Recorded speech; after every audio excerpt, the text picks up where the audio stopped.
السلام علیکم friends, welcome to the search TV وی۔ دوستو، ڈائناسورز ہماری دنیا میں کبھی رہنے والے دیوقامت سپیشیز تھے۔ ڈائناسورز کیسے رہتے تھے، یہ کھاتے پیتے کیا تھے اور یہ دنیا سے ختم کیسے ہوئے، اس ویڈیو میں میں آپ کو ڈائناسورز کی دنیا میں لے کر چلوں گا، لیکن یہ سب کچھ سائنٹسٹ کا صرف ایک اندازہ اور تھیوریز ہیں۔ حقیقت اللہ تعالیٰ جانتا ہے۔ ویڈیو میں مزید آگے بڑھنے سے پہلے نئے آنے والے ناظرین سے میری گزارش ہے کہ میرے چینل کو سبسکرائب کر دیں اور بیل آئیکن کو لازمی پریس کریں۔ دوستو، 1890 یعنی آج سے 205 سال پہلے دنیا میں پہلی دفعہ ڈائناسورز کے فوسل ملے تھے۔ ایک آدمی ولیم بیکلینڈ کو ایک ڈائناسور کی ہڈیاں ملی تھی۔ اس وقت کسی کو نہیں پتا تھا کہ یہ اتنی بڑی ہڈیاں کس کی ہیں۔ بعد میں ایک سائنٹسٹ رچرڈ اوون نے اس کو ڈائناسورز کا نام دیا۔ ڈائناسورز کا مطلب ہے ٹیریبل لیزرڈ یعنی خوفناک چھپکلی۔ دوستو، جس دور میں ڈائناسور زمین پر رہا کرتے تھے اس وقت موسم تھوڑا گرم ہوتا تھا۔ زمین پر بڑے بڑے صحرا ہوا کرتے تھے۔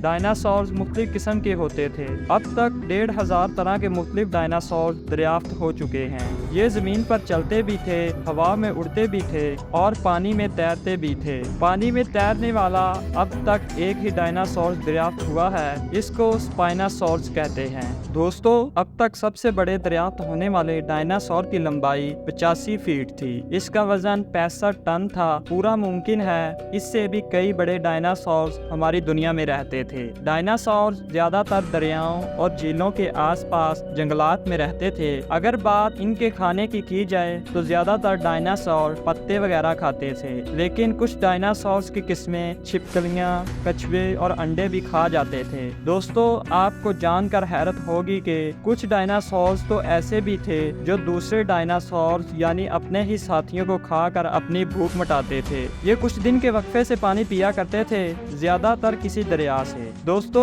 اب سوال یہ پیدا ہوتا ہے کہ یہ دیوقامت ریپٹائلز دنیا سے ختم کیسے ہوئے؟ اس کی ایگزیکٹ حقیقت تو اللہ تعالیٰ ہی جانتا ہے، لیکن سائنٹسٹ کے پاس اس کا ایک جواب ہے۔ ڈائناسورز کو ختم کرنے کا ذمہ دار ایسٹرائڈ کو کہا جاتا ہے۔ ایسٹرائڈز پتھر کی طرح آبجیکٹ ہوتے ہیں۔ یہ سورج کے ارد گرد گھومتے ہیں۔ یہ سائز میں بہت بڑے ہوتے ہیں۔ سائنٹسٹ کا ماننا ہے کہ ایسا ہی ایک ایسٹرائڈ زمین پر گر گیا تھا جس نے ڈائناسورز کو ختم کر دیا تھا۔ نہ صرف ڈائناسورز بلکہ زمین پر اس وقت رہنے والے 75% جانور بھی مارے گئے تھے۔ یہ ایسٹرائڈ کسی پہاڑ جتنا بڑا تھا۔ دوستو، سائنٹسٹ کا ماننا ہے کہ یہ ایسٹرائڈ زمین سے 72,000 کلومیٹر پر آور کی رفتار سے ٹکرایا تھا۔ اس ایسٹرائڈ کا وزن 2 خرب میٹرک ٹن تھا۔ دوستو، زمین پر آتے آتے فرکشن کی وجہ سے اس ایسٹرائڈ پر آگ بھی لگ گئی تھی، یعنی ایک آگ کا پہاڑ تیزی سے زمین کی طرف گر رہا تھا۔ اس پتھر کا ٹمپریچر 20,000 ڈگری سیلسیس تک پہنچ چکا تھا۔